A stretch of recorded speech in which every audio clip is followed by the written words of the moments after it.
Lalu bagaimana keberlanjutan kasus ini? Apakah dihentikan atau masih terus dilanjutkan mengingat tersangka yaitu ayah tiri korban sudah meninggal dunia? Kita bahas bersama kriminolog UI Pak Adrianus Meliala. Pak Adrianus, selamat sore. Terima kasih sudah menyelengkan waktu di Kompas Petang.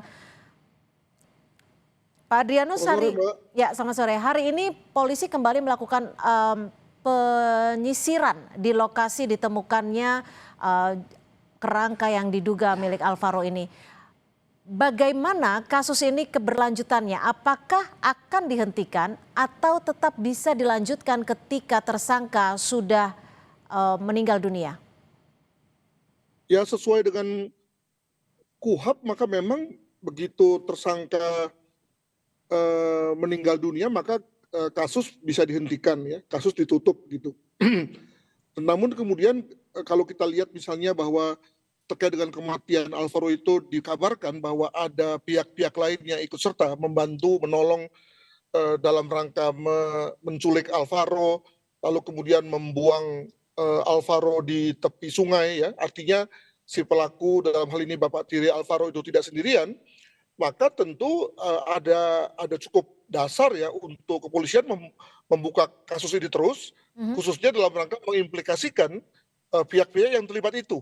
Ya, dengan kata lain, tersangkanya kemudian lalu mereka tentu bukan tersangka dalam arti menjadi pelaku utama, tapi paling tidak dalam rangka membantu, ya, bersama-sama untuk, nah itu pasalnya tuh, ya, sehingga kemudian lalu kasus ini bisa dapat dibuka. Demikian. Artinya hanya untuk menelusuri tersangka yang pihak yang membantu. Lalu apakah wajar ketika kasus ini harus dihentikan, namun di sisi lain penyelidikan sebenarnya belum selesai, konstruksinya juga belum selesai? Iya, ya begitu kata pertama begitu kata KUHP, ya. Yang kedua, ya kalaupun dilakukan penyelidikan kan sebetulnya ujung-ujungnya kan juga nanti pada tersangka. Nah, tersangkanya sudah meninggal kan.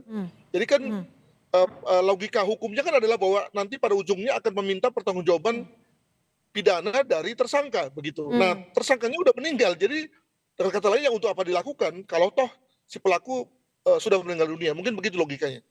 Ini kan kematian tersangka saat berada di ruang konseling Polres Jakarta Selatan, artinya berada di bawah pengawasan kepolisian. Lalu apa yang bisa Anda lihat di sini? Apakah ini bisa memutus rantai informasi yang bisa diperoleh dari tersangka utama? Jelas, ya, dan tentu ini membuat banyak pihak nggak puas, ya, paling nggak para pengamat terkait dengan sebetulnya pertama mengapa dia lalu kepikir ya memilih untuk menculik anak dirinya sendiri. Itu yang pertama.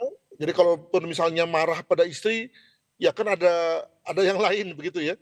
Kenapa kok malah menculik anak sendiri, anak walaupun tiri, ya, betapapun dia katanya sayang pada Alvaro begitu. Itu yang pertama. Yang kedua, sebetulnya bagi saya juga belum terlalu jelas tuh bagaimana kemudian Alvaro ini mati, apakah dibunuh atau mungkin sakit, ya, atau mungkin dibunuh oleh pihak yang lain lalu kemudian ayahnya ini membantu atau gimana. Kelihatannya pada waktu ditangkap oleh polisi Alvaro ayah tirinya itu mengatakan bahwa dialah yang membunuhnya. Tapi itu amat janggal. Mengapa? Karena biasanya pelaku itu tidak pernah mengimplikasikan diri sendiri, tidak menyatakan bahwa sayalah pelakunya, dan kalaupun ada yang menyatakan begitu maka polisi wajib tidak percaya. Maka dengan kata lain perlu ada pembandingnya. Nah, untuk itu maka perlu untuk melakukan pengejaran ya terhadap pihak yang lain yang membantu si bapak tirinya ini untuk membuang jenazah Alvaro, karena dengan begitu menjadi jelas apa sih yang terjadi sebetulnya, apakah betul bapak tirinya Oke. yang membunuh dan seterusnya. Jika Anda menyebut ada kejanggalan saat memberikan pernyataan ataupun keterangan kepada polisi dari pihak tersangka, lalu Anda melihatnya ada kejanggalan tidak dengan kematian tersangka ini? Ya, jadi saya kira si pelaku ini memang sudah nothing tulus, ya, sudah kehilangan istri, kehilangan anak, ditersangkakan pula, dengan kata lain perbuatannya diketahui, maka dia mungkin berpikir ya untuk apa lagi saya hidup, maka kemudian lalu dalam kesempatan pertama dia lalu mengambil apalah begitu, ya, untuk kemudian gantung diri. Jadi saya pikir janggalnya di situ, dari segi bahwa dia lalu kemudian seperti bersedia juga lalu menanggung beban, menyatakan bahwa dialah pelakunya. Ya, terus sekali lagi, ya, kita perlu pembanding atau perlu data lain untuk mengatakan bahwa apa yang dikatakan itu sebagai benar. Demikian. Oke, tapi begini Pak Adrianus, ketika seorang tersangka di bawah pengawasan polisi meninggal dunia, apa saja yang harus diberikan ataupun dibuktikan kepada polisi, kepada publik bahwa yang bersangkutan betul meninggal dunia dan tidak ada dugaan foul play? Maksudnya foul play itu apa? Maksudnya ketika berada di bawah tekanan dari pihak penyidik. Ya saya kira bagus itu pertanyaannya karena jelas-jelas bahwa ketika seseorang berada dalam kendali polisi maka boleh dikatakan bahwa sebagian dari hak asasinya sudah mulai hilang gitu ya, dan seluruhnya itu berada di bawah kendali polisi. Polisi tidak bisa mengatakan apapun selain daripada bahwa dia yang bertanggung jawab. Betul sekali kalau memang dalam hal ini ada semacam pertanyaan dari masyarakat tentang apa sebetulnya yang terjadi. Apakah memang itu gantung diri atau yang lain ya. Saya misalnya mendengar juga dari media bahwa pemakaman si tersangka ini dilakukan diam-diam. Keluarga tidak tahu. Ya tahu-tahunya bahwa si tersangka sudah dikebumikan dan juga hanya diberi satu versi bahwa dia bunuh diri. Ya setelah itu kemudian nggak diketahui apakah betul misalnya dengan cara apa dan seterusnya. Jadi saya kira wajar bagi keluarga untuk menuntut informasi itu sebagai bagian akuntabilitas polisi gitu ya. Itu yang pertama. Yang kedua juga saya juga keberatan tuh kalau kemudian yang dipersalahkan adalah 2 orang yang menjaga di ruang konseling itu. Yang dipropamkan ya.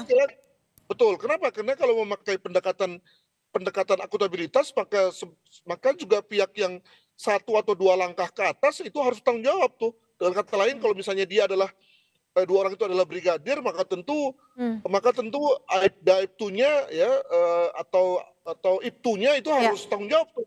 Jangan kemudian lalu para perwiranya kemudian lalu lepas tangan. Demikian. Artinya harus setransparan apa penyidik polisi tidak hanya menuntaskan kasus kematian Alvaro, tapi di sisi lain kita mempunyai kasus baru yakni penyebab dari kematian tersangka ayah tiri Alvaro ini. Ya saya kira semakin terang semakin baik ya.